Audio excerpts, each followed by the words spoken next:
Hello viewers, welcome to Homemaking with Vaishoo. இன்றைக்கி நம்ம வீடியோவில் இடியாப்பம் எப்படி செய்கிறதுன்னு பார்க்க போகிறோம். இடியாப்பம் ரொம்ப ஹெல்த்தியான ஸ்டொமக் ஃப்ரெண்ட்லி டிஷ். இட்லி எப்படியோ அந்த மாதிரி இடியாப்பமும் ரொம்ப ஹெல்த்தி. இட்லிக்கு கூட நீங்கள் மாவு அரைச்சி அதை புளிக்க வச்சு அப்படின்னு பல வேலை இருக்குது. ஆனால் இடியாப்பம் ½ அன் ஹவரில் ஈஸியாக பண்ணிடலாம். அது எப்படி செய்கிறது அப்படின்னு சொல்லிட்டு இன்றைக்கி ரெசிப்பியில் பார்க்கலாம். இந்த சிம்பிள் இடியாப்பம் செய்கிறதுக்கு தேவையான பொருட்கள்: 1 கப் அரிசி மாவு, 1.25 கப் தண்ணி, உப்பு தேவைக்கேற்ப, எண்ணெய் 2 இல்லைன்னா 3 டீஸ்பூன். ஒரு பேனை மீடியம் ஹீட் ஃப்ளேமில் வச்சுட்டு நம்ம இந்த அரிசி மாவை போட்டு வறுக்க போகிறோம். மிதமான சூட்டில் கொஞ்சம் நேரம் தாங்க வறுக்க போகிறோம். எவ்வளோ நேரம் வறுக்கணும் அப்படின்னு சொன்னால், நம்ம இந்த அரிசி மாவு கொஞ்சம் எடுத்து கோலம் போடுற மாதிரி ஸ்ட்ரெயிட்டாக ஒரு லைன் போட்டால் அழகாக அது பிசுறு இல்லாமல் வரணும். அந்த அளவுக்கு நம்ம வறுத்தா போதும். மைல்டு சூடாக வறுத்துக்கிட்டால் போதும். அதாவது மாவில் இருக்கிற மாய்ஸ்சர் போகணும், அவ்வளோதான் அதோட மோட்டிவ். இப்போது இன்னொரு டீப் பாத்திரம் எடுத்துக்கோங்க. அதில் இந்த 1.25 கப் தண்ணியை விட்டு நல்லா கொதிக்க விடுங்க. இது கொதிச்சிட்ருக்கும் போது இதில் உப்பு, அப்புறம் 1 டீஸ்பூன் எண்ணெய் விட்டுக்கோங்க.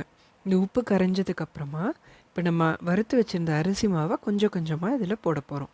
இதில் கொஞ்சம் கொஞ்சமாக போட்டுட்டு கண்டினியூஸாக கிளறிக்கிட்டே இருங்க.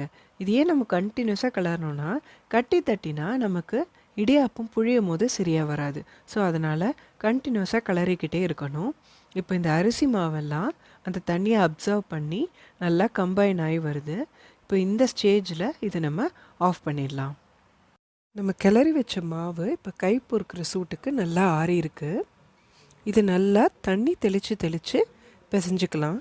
நல்லா சாஃப்டாக பிசைஞ்சிக்கணும். நம்ம இதை நல்லா சாஃப்டாக பிசைஞ்சாதான் நம்ம புழியும் போது எதுவும் கட்டி தட்டாமல் எதுவும் ஸ்டாப் ஆகாமல் நீட்டாக புழிய முடியும். சாஃப்டாக பிசைஞ்ச இடியாப்பம் மாவை நம்ம குட்டி குட்டி உருண்டையாக உருட்டி வச்சுக்கலாம். நம்ம இடியாப்பம் ப்ரெஸ் எடுத்து தேவையான அச்சு போட்டு அதில் இன்னர் பால்ஸில் ஆயில் தடவி நல்லா க்ரீஸ் பண்ணிவிட்டு இப்போ இந்த பால்ஸையும் போட்டு சீல் பண்ணி ரெடியாக வச்சுக்கலாம். இப்போ இடியாப்பம் தட்டலையும் அதே மாதிரி ஆயில் க்ரீஸ் பண்ணி வச்சுக்கலாம். இப்போ இதை ரெடி பண்ணிவிட்டு நம்ம ஸ்டீமை ரெடி பண்ணிட்டு வந்துடலாம். ஸ்டீம் ஆன் பண்ணிகிட்ருக்கிறப்பவே நம்ம இதை புழிஞ்சு வச்சிடலாம். ஸோ இப்போ இதை இந்த தட்டில் பொறுமையாக புழிஞ்சிடுங்க. புழிஞ்சிட்டு இப்போ நம்ம இதை வெயிட்டில் வச்சிடலாம். இப்போ இந்த 2 தட்டையும் அதில் வச்சுட்டு மூடிட்டு 10 மினிட்ஸ் நல்லா ஸ்டீம் பண்ணலாம். இப்போ நம்ம இடியாப்பம் அருமையாக ரெடி ஆகிடுச்சு. இது பாருங்கள், எவ்வளோ அழகாக ஒட்டாமல் ரெடி ஆகிருக்கு. இது நம்ம ஒரு பிளேட்டில் ட்ரான்ஸ்ஃபர் பண்ணிவிட்டு ஆற வச்சிடலாம். இது நீங்கள் வேணும்னா குட்டி குட்டியாக இட்லி தட்டில் கூட செஞ்சுக்கலாம். உதிரி உதிரியாக அழகாக நம்ம இடியாப்பம் ஜம்முன்னு ரெடி ஆகிடுச்சு. பாருங்கள், எவ்வளோ சிம்பிளாக ஸ்டொமக் ஃப்ரெண்ட்லி ஃபுட் ½ அன் ஹவரில் ரெடி ஆகிடுச்சு. இப்போ இது நீங்கள் உங்களுக்கு ஃபேவரட்டான சைட் டிஷ்ஷோடு என்ஜாய் பண்ணுங்கள். நான் இதை மோர்க்குழம்போடு என்ஜாய் பண்ண போகிறேன். தேங்க்ஸ் ஃபார் வாட்சிங். ப்ளீஸ் லைக் பண்ணுங்கள், ஷேர் பண்ணுங்கள் அண்ட் மறக்காமல் சப்ஸ்கிரைப் பண்ணுங்கள். தேங்க்யூ. பாய்.